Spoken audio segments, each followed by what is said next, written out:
Class 4 subject विज्ञान और आपका लेसन है पार्ट 2। पार्ट का नाम है जंतु जीव जंतुओं का आवास, भोजन तथा वासस्थान। आपने बहुत सारे जीव जंतु देखे होंगे, कुछ जीव जंतु जल में रहते हैं, कुछ थल में रहते हैं। तो हमारे जीव जंतु को ऐसे बुलाया जाता है थलचर। थलचर जो होते हैं वो किस पे रहते हैं? जमीन पर रहते हैं। जलचर, जलचर जल में रहते हैं और नभचर जो हमारे आकाश में उड़ते हैं। और कुछ जंतु ऐसे होते हैं जो पानी और जमीन दोनों में रहते हैं, उन जंतुओं को हम बोलते हैं उभयचर। अब आपने देखा होगा कि जो चिड़िया है वो आकाश में उड़ती हैं, तो वो कैसे उड़ती हैं? क्योंकि उनके पंख होते हैं और उनका जो शरीर होता है वो धारा रेखित होता है, मतलब इस तरह से होता है शरीर। तो उनका जो शरीर होता है वो उड़ने के लिए, मतलब उनकी जो हड्डियाँ होती हैं वो हल्की होती हैं, वो आसानी से उड़ सकती हैं। और मछलियाँ होती हैं, मछलियाँ पानी में रहती हैं, उनका शरीर भी धारा रेखित होता है और जो वो श्वसन करती हैं वो गलफड़े के द्वारा अपने श्वसन करती हैं और जो वो ऑक्सीजन लेती हैं। क्योंकि जितने भी जीव जंतु हैं मतलब जानवर जीव जंतु वो क्या करते हैं? ऑक्सीजन लेते हैं और पेड़ पौधे जो होते हैं वो श्वसन के लिए कार्बन डाइऑक्साइड लेते हैं। तो जो मछलियाँ हैं वो पानी में घुली हुई ऑक्सीजन को सांस लेने के रूप में उपयोग करती हैं। और कुछ जैसे आपने देखा होगा कमल के फूल कहाँ खिलता है? पानी में होता है, जलीय पौधा हो गया। सिंगाड़ा वो भी जल में होता है। शैवाल, ये सब क्या कहलाते हैं? हमारे जलीय पौधे कहलाते हैं। और बहुत से जानवर से आपने देखा ऊँट, वो कहाँ रहता है? वो रेगिस्तान में रहता है।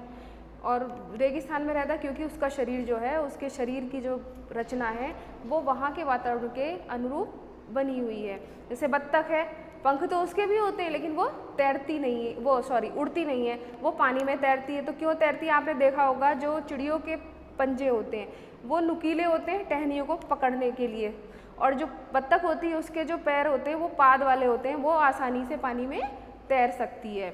और ये आपका होता है पर्यावरण। तो पर्यावरण क्या होता है?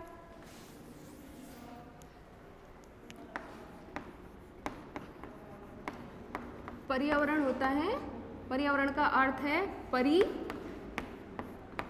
प्लस आवरण, कि जो भौगोलिक, जैसे भौगोलिक और प्राकृतिक रूप से भौगोलिक परिस्थितियाँ जिसमें जंतु जगत और वनस्पति के चारों ओर घिरा रहता है उसको हम क्या कहते हैं?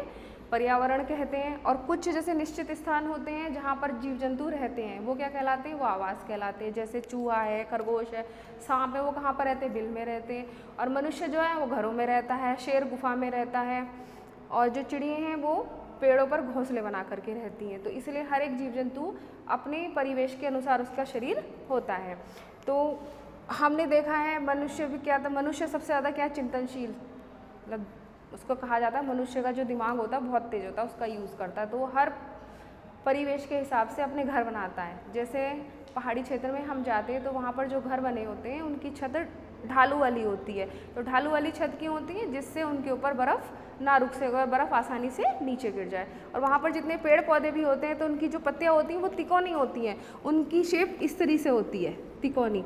तो वो तिकोनी पत्तियाँ होती हैं तो उन पर भी क्या होता है? बर्फ़ नहीं रुक पाती, बर्फ़ नीचे गिर जाती है। और हमारे जो मैदानी क्षेत्र में घर बनाए जाते हैं वो समतल छत के बनाए जाते हैं। तो समतल छत के घर बनाने से क्या होता है कि हम उसमें जो बारिश होती है तो उसका पानी भी हम सुरक्षित कर सकते हैं, कि उस छतों पर वो पानी को इकट्ठा किया जाता है, फिर एक पाइपलाइन के द्वारा उस पानी को एक टैंक में सुरक्षित कर लिया जाता है। वो क्या कहलाता है? रेन हार्वेस्टिंग कहलाता है।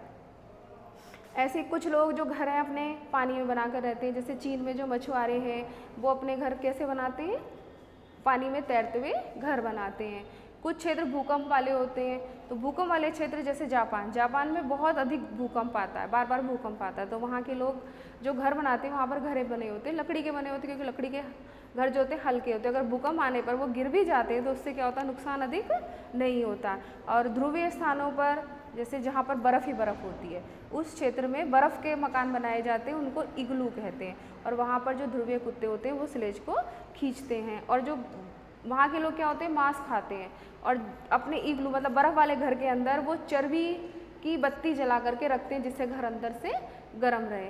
और कुछ क्षेत्र ऐसे हैं जहाँ पर जंगली जानवर बहुत अधिक होते हैं, मांसाहारी जानवर होते हैं, जैसे प्रशांत महाद्वीप, वहाँ पर लोग क्या करते हैं? वो पेड़ों के ऊपर घर बना करके रहते हैं। और कुछ स्थान मतलब जैसे भोजन, तो भोजन आपको पता है कि जो मनुष्य है वो पूरी तरीके से भोजन के लिए किसके ऊपर निर्भर है, पेड़ पौधों के ऊपर निर्भर है। कुछ जानवर ऐसे होते हैं जो हमारे मतलब वातावरण की गंदगी को ख़त्म कर देते हैं, जैसे गिद्ध है, चील है, मरे हुए जानवर को ये लोग खा करके वहाँ से ख़त्म कर देते हैं, उससे बीमारियाँ नहीं होती हैं। और जैसे बहुत सारे लोग एक जगह रहते हैं तो वो क्या कहलाता है, वो हमारा वृहद आवास कहलाता है। तो आपके जो क्वेश्चन आंसर है वो भी इसी में मैंने आंसर बता दिए, अगर आप इसको ध्यान से सुनेंगे तो बहुत सारे आंसर आपके इसी मैंने जो अब तक बोला उसमें आपको मिल जाएंगे।